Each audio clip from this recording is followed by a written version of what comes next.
여러분 안녕하십니까, 반장입니다. 공혼족은 요즘 중국에서 유행하는 단어로 결혼을 두려워하는 사람들이란 뜻입니다.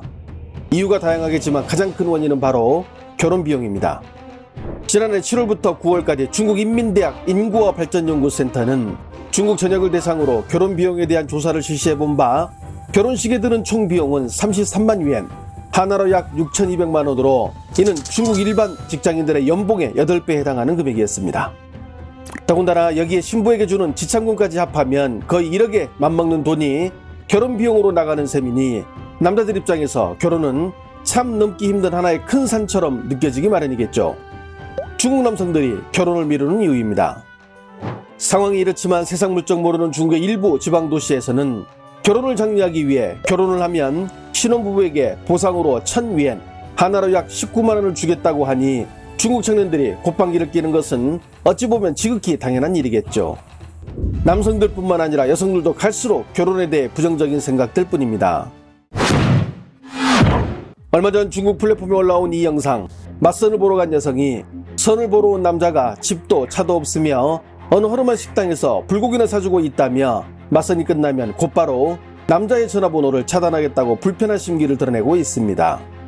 이렇게 남성의 조건 때문에 결혼을 미루는 여성들도 많지만 이보다 더 큰 원인은 가치관의 변화라 할 수 있습니다.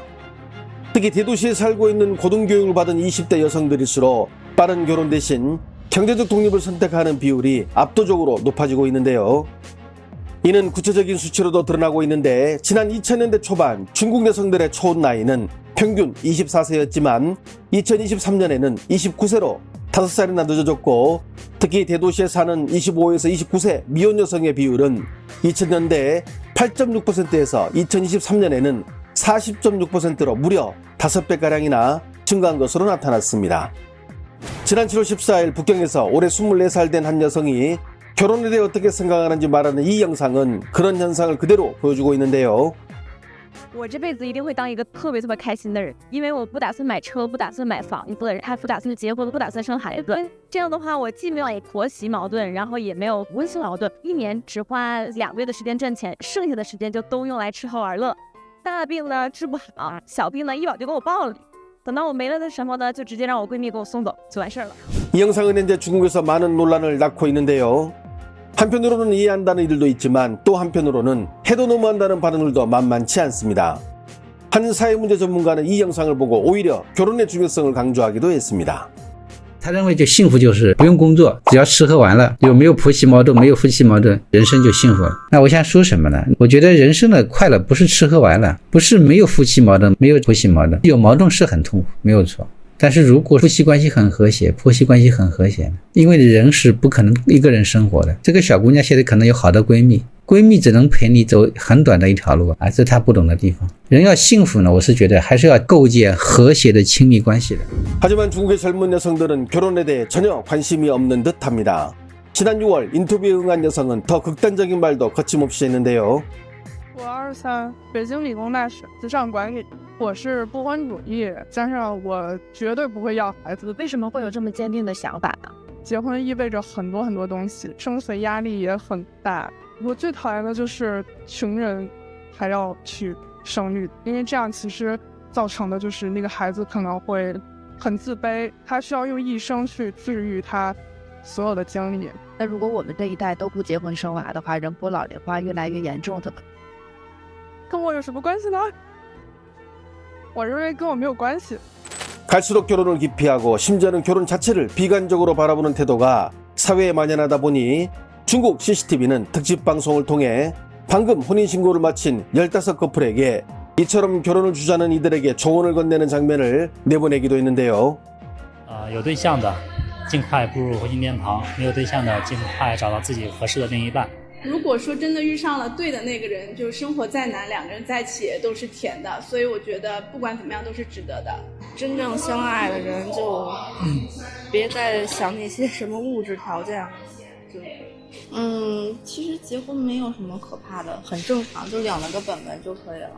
其实这儿只是一张纸，更多的是2个人之间的这个承诺呀，或者以后一定要有信心。幸福的方式有很多种，选择适合你的那一种就行。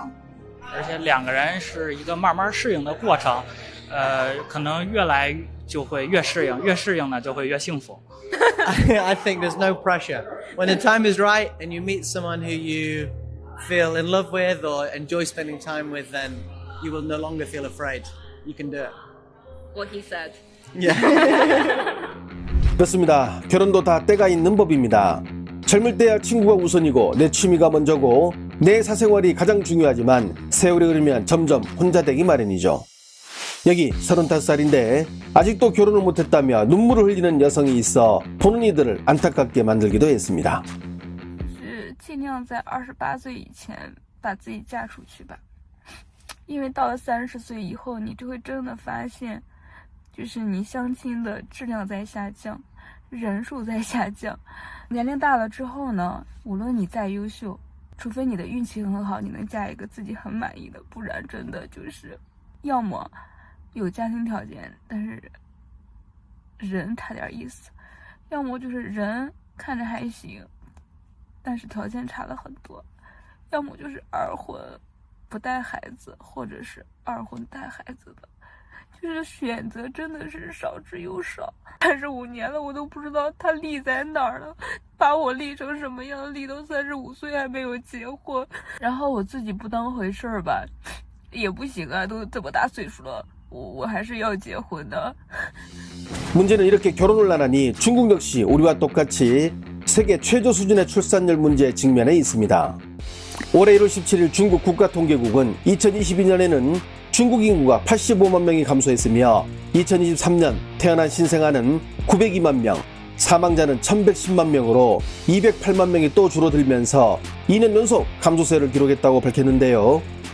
이렇게 중국 인구가 2년 연속 감소한 건 모택동이 추진했던 대약진 운동의 실패로 발생한 대기근 이후 처음 있는 일입니다. 2016년과 2017년 중국의 출산율은 약간의 상승세를 보이는데요. 이는 2016년 1월 중국 당국이 두자녀 정책을 시행한 결과로 한동안 오름세를 나타낸 것입니다. 하지만 이후 다시 내림세를 보였고 2021년 세자녀 정책을 내놓았지만 그 다음 해인 2022년에는 출산율이 올라가기는커녕 본격적으로 1000만대가 붕괴되기 시작합니다. 과거 중국이 20년 넘게 출산율 정책은 바꾸지 않겠다고 주장했지만 중국 당국도 출산율 감소 앞에서는 1가구 1자녀에서 2자녀, 3자녀 정책으로 변할 수밖에 없었던 것입니다. 이렇게 아이가 줄어들자 당장 발등에 불이 떨어진 곳은 유치원입니다. 2022년부터 처음으로 유치원 수가 감소되기 시작하더니 급기야 올해 1사분기에만 벌써 2만여 곳의 유치원이 문을 닫았으며 그동안 한 번도 유치원생을 공개 모집하지 않았던 공공유치원들도 서로 앞다퉈 원생들을 모집하고 있을 만큼 아이들 보기가 힘듭니다. 이렇게 유치원 수가 줄어드니 유치원 선생님들 역시 직장을 잃게 되고 아래에서 올라온 학생들이 없으니 초중고 교사들 역시 학교를 강제로 떠나고 있는데요. 중국 교육당국은 앞으로 이 상태가 10년 더 지속되면 중국 전역에서 약 150만 명의 초등학교 교사와 37만 명의 중학교 교사가 실직하게 된다고 발표하기도 했습니다. 지난해 우리나라의 합계 출산율은 0.72명으로 세계 최저 출산율 1위에 올랐으며 1.0명으로 중국이 그 뒤를 바짝 따르고 있는데 중국의 인구 전문가들은 이대로 가면 조만간 중국의 최저 출산율이 한국을 뛰어넘는 끔찍한 날이 상상이 아닌 현실이 될 수 있다고 경고하고 있습니다. 좋아요와 알림 설정은 제가 영상을 만드는데 큰 힘이 됩니다. 시청해 주셔서 감사합니다. 행복한 하루 보내시길 바랍니다.